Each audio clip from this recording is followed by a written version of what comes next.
Friends of the Rouge is looking for volunteers to participate in the 2024 annual Rouge Frog and Toad Survey. And here to tell us all about that is Lauren Eaton. Thanks a lot for coming in this morning, Lauren. Thank you for having me. So let's start off with the health of the frog population in our area. Is it, steady, increasing, decreasing? Where are we at? So it can depend on where you are in the watershed. Frogs are a good indication of kind of how wetlands are doing. And so we can get an idea of the frog population in order to track kind of how wetlands are doing. And at Friends of the Rouge, we're concerned about wetlands because they do a really good job of absorbing and filtering stormwater.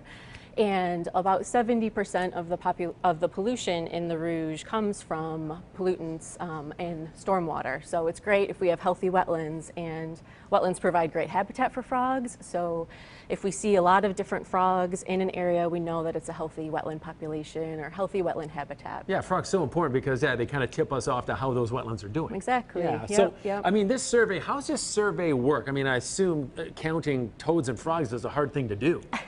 So it's a long-term survey. We've been doing it since 1998, and it's part of a project to track ecosystem health and water quality health. And so we have our volunteers trained to just listen. So volunteers don't have to go in the water, they don't have to get muddy, they just have to listen. And so we train them to identify the different species that we have. We have 7 species of frogs and 1 species of toad in the Rouge, and we have these tips and tricks for them.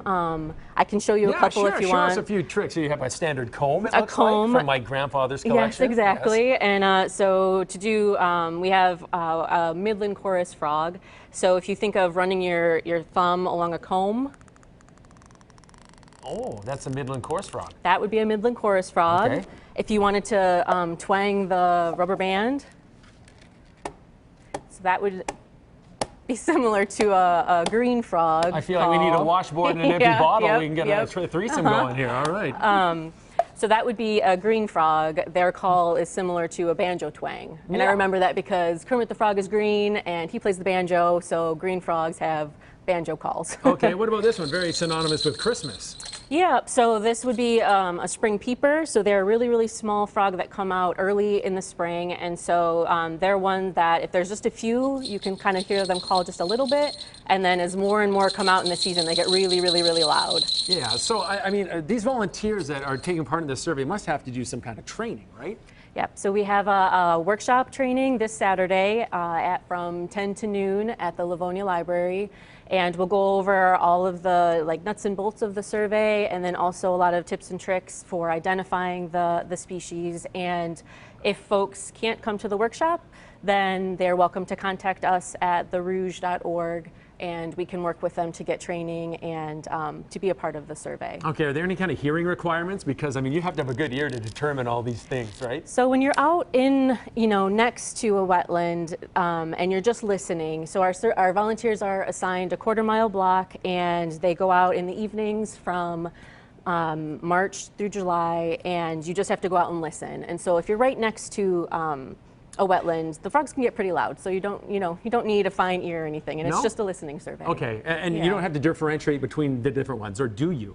You do, and that's part of the training. That's where the training comes in. You should develop an app for this. There is. What? So we have a frog app? a long-term volunteer named Kathy Abelson, and she created froggyvoice.com. Froggy Voice. FROGGYVOICE.com, and you can go through and click on all the different species, and there's a pre-recording of the calls, and that's what we use to train our volunteers. So you can practice and get a lot of ways to tell the difference between the frogs. I like that, Froggy Voice. All right, Laura, thanks a lot for coming by and telling us about this survey. Thank you so much.